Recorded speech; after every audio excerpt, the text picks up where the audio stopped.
اعوذ باللہ من الشیطان الرجیم۔ سورۃ البقرہ ایک مدنی صورت ہے جو مدینہ منورہ میں نازل ہوئی۔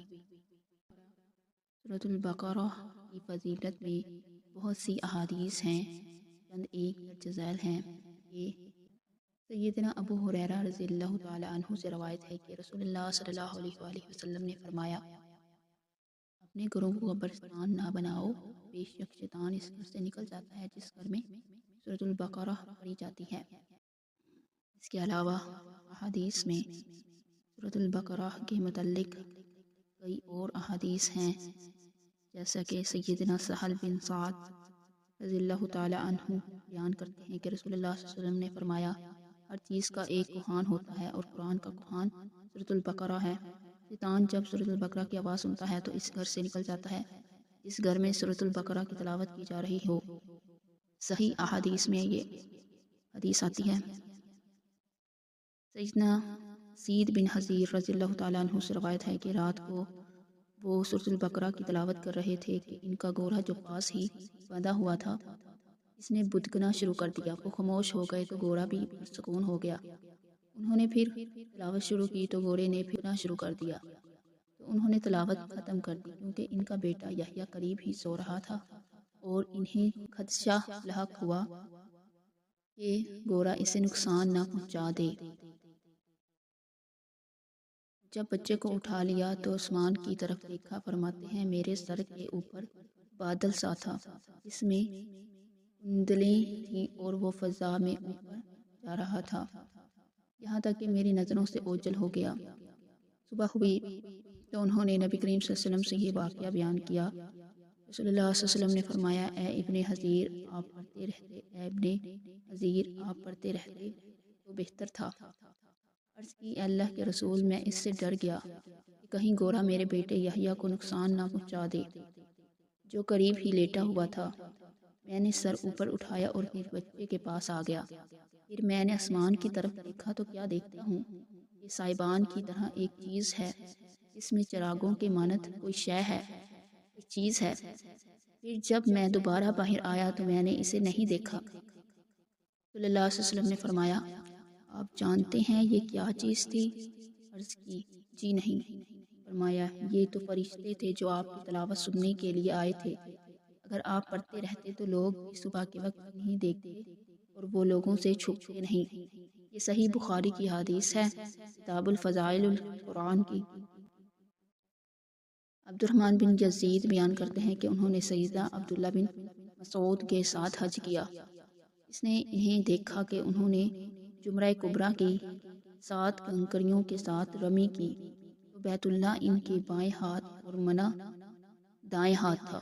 پھر فرمایا یہ اس شخص کی رمی کرنے کی جگہ ہے جس پر سورۃ البقرہ نازل ہوئی، یعنی رسول اللہ صلی اللہ علیہ وسلم سے مراد ہے۔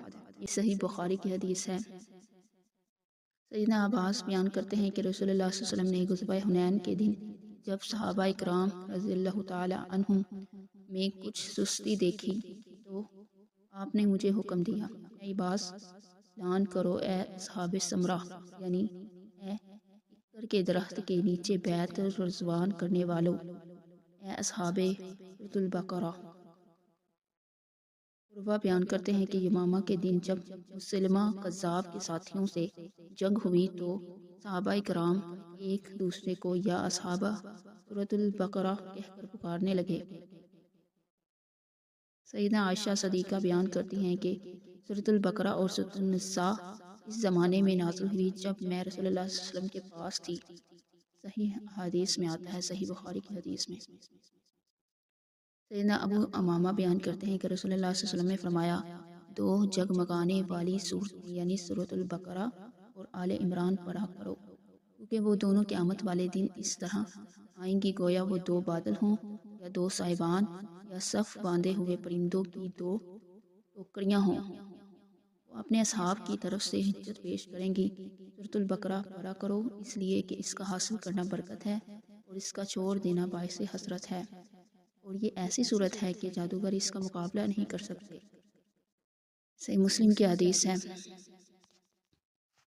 بسم اللہ الرحمن الرحیم، اللہ کے نام سے جو بے حد رحم والا نہایت مہربان ہے۔ الف لام میم۔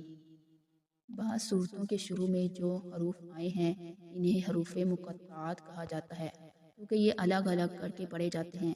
یہ حروف صورتوں کے شروع میں کیوں لائے گئے ہیں، اس کے متعلق رسول اللہ صلی اللہ علیہ وسلم اور صحابہ کرام سے صحیح سند کے ساتھ کوئی بات منقول نہیں۔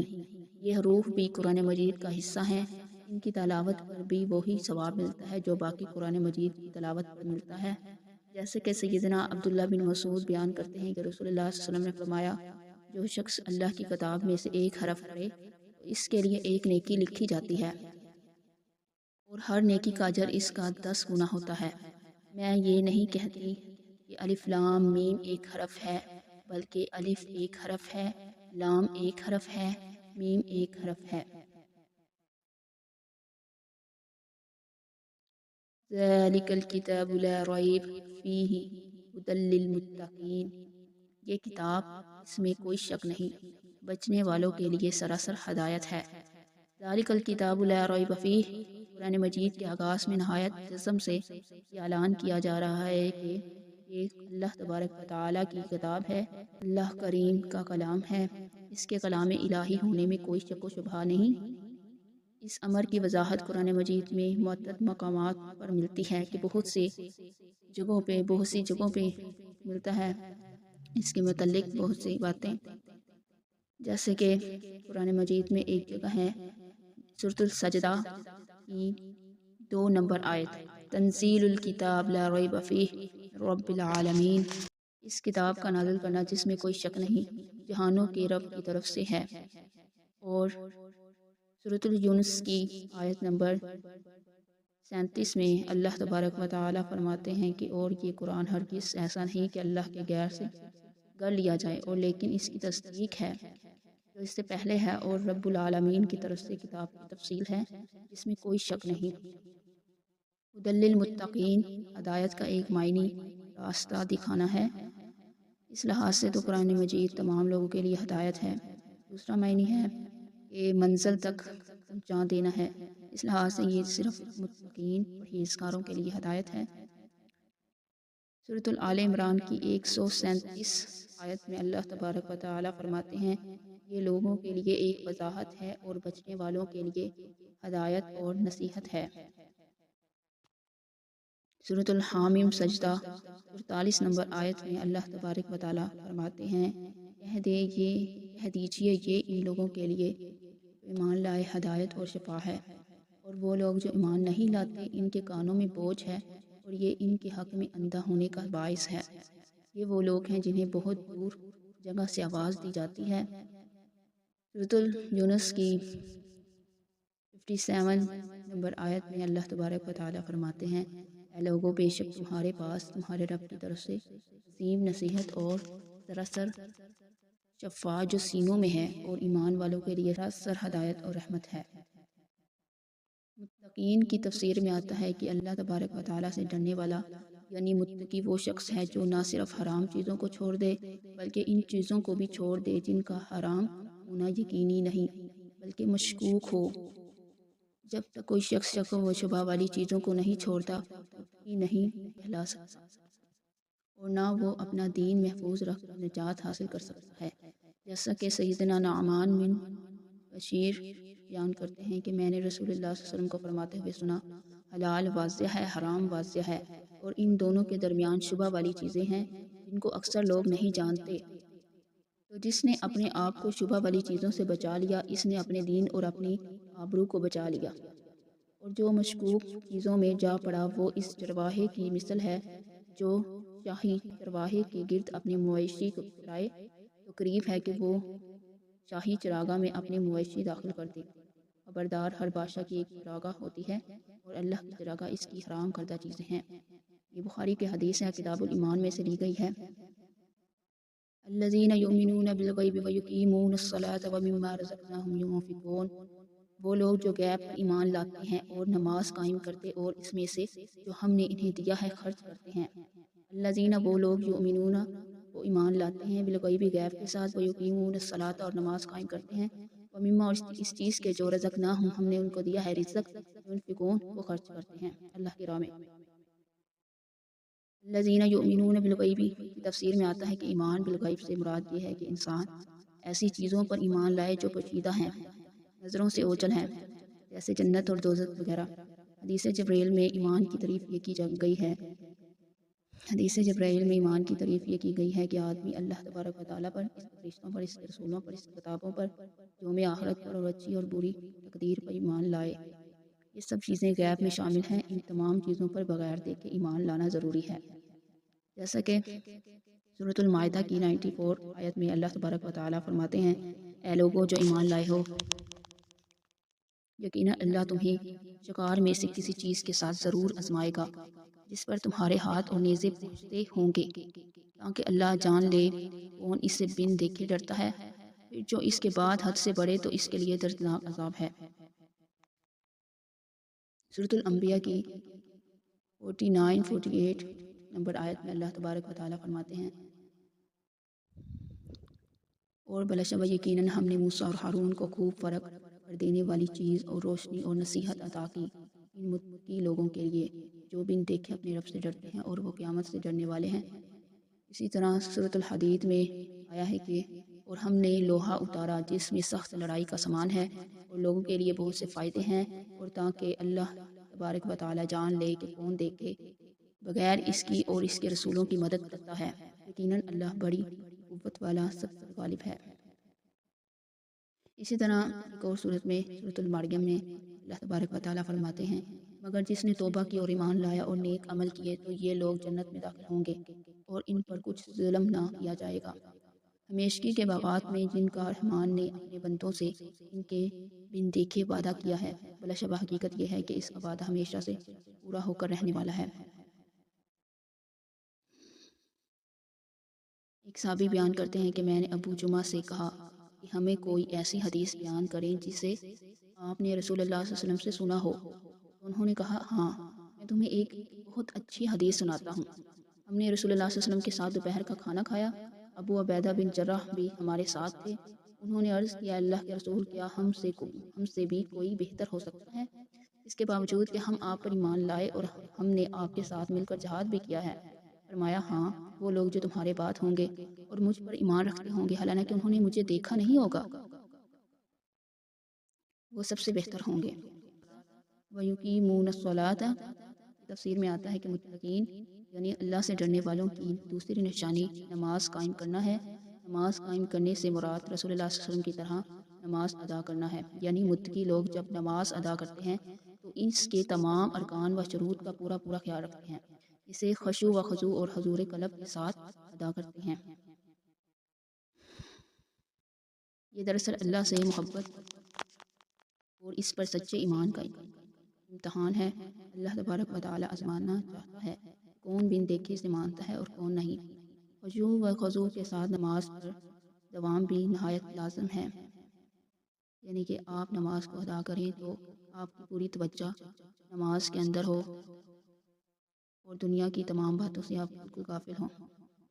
اللہ تبارک و تعالیٰ کے فرمان کے مطابق کامیابی والا انسان وہی ہے جو نماز پر ہمیشگی اختیار کرتا ہے، جیسا کہ سورۃ المومنین کی آیت نمبر 201 میں اللہ تبارک و تعالیٰ فرماتے ہیں کہ یقیناً کامیاب ہو گئے مومن وہی جو اپنی نماز میں عاجزی کرنے والے ہیں۔ اور سورۃ المعراج میں اللہ تبارک و تعالیٰ فرماتے ہیں کہ بلا شبہ انسان اللہ بنایا گیا ہے، جب اسے تکلیف پہنچتی ہے تو بہت گھبرا جانے والا ہے، جب اسے بلائی ملتی ہے تو بہت رکنے والا ہے، سوائے نماز ادا کرنے والوں کے، وہ جو اپنی نماز پر ہمیشگی کرنے والے ہیں۔ اور ایک جگہ پر قرآن مجید میں آتا ہے کہ اور وہ جو اپنی نماز کی حفاظت کرتے ہیں، بس اگر وہ توبہ کر لیں اور نماز قائم کریں اور زکوٰۃ دیں تو دین میں تمہارے بھائی ہیں۔ سیدنا عبداللہ بن عمر روایت کرتے ہیں کہ رسول اللہ صلی اللہ علیہ وسلم نے فرمایا، اسلام کی بنیاد 5 چیزوں پر رکھی گئی ہے، اس بات کی شہادت دینا کہ اللہ کے سوا کوئی معبود نہیں اور محمد صلی اللہ علیہ وآلہ وسلم اللہ کے رسول ہیں، نماز قائم کرنا، زکوٰۃ ادا کرنا، بیت اللہ کا حج کرنا اور رمضان کے روزے رکھنا۔ صحیح بخاری کی حدیث ہے، صحیح بخاری میں آتا ہے کہ سیدنا عبداللہ بن عمر بیان کرتے ہیں کہ رسول اللہ صلی اللہ علیہ وسلم نے فرمایا کہ مجھے حکم دیا گیا کہ میں لوگوں سے اس وقت تک لڑوں جب وہ اس بات کی گواہی نہ دے کہ اللہ کے علاوہ کوئی الہ نہیں، اور یہ کہ بے شک محمد صلی اللہ علیہ وآلہ وسلم اللہ کے رسول ہیں،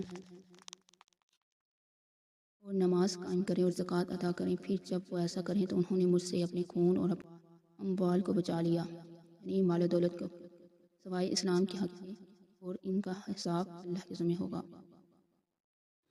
صحیح مسلم میں روایت آتی ہے کہ سیدنا عوف بن مالک بیان کرتے ہیں کہ رسول اللہ صلی اللہ علیہ وسلم نے فرمایا، تمہارے بدترین حکمران وہ ہیں جن سے تم بغض رکھو اور تم سے بغض رکھیں، یعنی کہ تم ان سے بغض رکھو اور وہ تم سے بغض رکھیں، تم ان پر لعنت کرو اور وہ تم پر لعنت کریں۔ صحابہ نے عرض کیا، اللہ کے رسول، کیا ایسی حالت میں ہم انہیں تلوار سے نہ ہٹا دیں؟ رسول اللہ صلی اللہ علیہ وسلم نے فرمایا، نہیں، جب تک وہ تمہارے درمیان نماز قائم رکھیں تم انہیں کچھ نہیں کہہ سکتے۔ وَمِمَّا رَزَقْنَاهُمْ يُنْفِقُونَ، متقی لوگوں کی تیسری نشانی یہ ہے کہ وہ اللہ تبارک و تعالیٰ کے دیے ہوئے مال میں سے کچھ نہ کچھ اللہ کی راہ میں خرچ کرتے ہیں۔ اس کے متعلق سورۃ الحدید میں آتا ہے کہ اللہ اور اس کے رسول پر ایمان لاؤ اور ان چیزوں میں سے خرچ کرو جن میں اس نے تمہیں جانشین بنایا ہے، پھر وہ لوگ جو تم میں سے ایمان لائے اور انہوں نے خرچ کیا، ان کے لیے بہت بڑا اجر ہے۔ احادیث میں انفاق فی سبیل اللہ پر بہت زور دیا گیا ہے۔ سیدنا اسما بیان کرتی ہیں کہ رسول اللہ صلی اللہ علیہ وسلم نے انہیں فرمایا، خرچ کرتی رہو، گن گن کر نہ دو ورنہ اللہ بھی گن گن کر دے گا، ہاتھ نہ روکو ورنہ اللہ بھی تم سے ہاتھ روک لے گا۔ صحیح بخاری میں آتا ہے کہ نفاق فی سبیل اللہ ایسی عظمت صفت ہے کہ اس پر رشک کیا جانا چاہیے۔ سیدنا عبداللہ بن مسعود بیان کرتے ہیں کہ رسول اللہ صلی اللہ علیہ وسلم نے فرمایا، دو آدمیوں کے علاوہ کسی پر رشک نہیں کرنا چاہیے، ایک تو وہ جس کو اللہ نے مال دیا اور پھر اسے حق کام میں خرچ کرنے کی توفیق بخشی، اور ایک وہ آدمی ہے جس کو اللہ نے حکمت دی، پھر وہ اس حکمت کے ذریعے فیصلہ کرتا ہے اور اس کی تعلیم دیتا ہے۔ صحیح بخاری میں آتا ہے کہ سیدنا ابو ہریرہ بیان کرتے ہیں کہ رسول اللہ صلی اللہ علیہ وسلم نے فرمایا، انسانوں پر کوئی دن ایسا نہیں گزرتا جس میں دو فرشتے نہ اترتے ہوں، ان میں سے ایک فرشتہ یہ دعا کرتا ہے کہ اللہ، جس نے تیری راہ میں خرچ کیا اسے بہترین نعم البدل ادا کر، اور دوسرا یہ کہتا ہے کہ اللہ، ہاتھ روک دینے والے کمال طلب فرما دے۔ صحیح مسلم میں کتاب الزکوٰۃ میں حدیث آتی ہے کہ سیدنا ابو ہریرہ بیان کرتے ہیں کہ رسول اللہ صلی اللہ علیہ وسلم نے فرمایا، اللہ تبارک و تعالیٰ فرماتا ہے، اے ابن آدم، خرچ کر، میں تجھ پر خرچ کروں گا۔ صحیح مسلم میں کتاب الزکوٰۃ کی ایک اور حدیث میں آتا ہے کہ رب کی راہ میں تھوڑا خرچ بھی نار، یعنی جہنم سے آزادی کا باعث بن جاتا ہے۔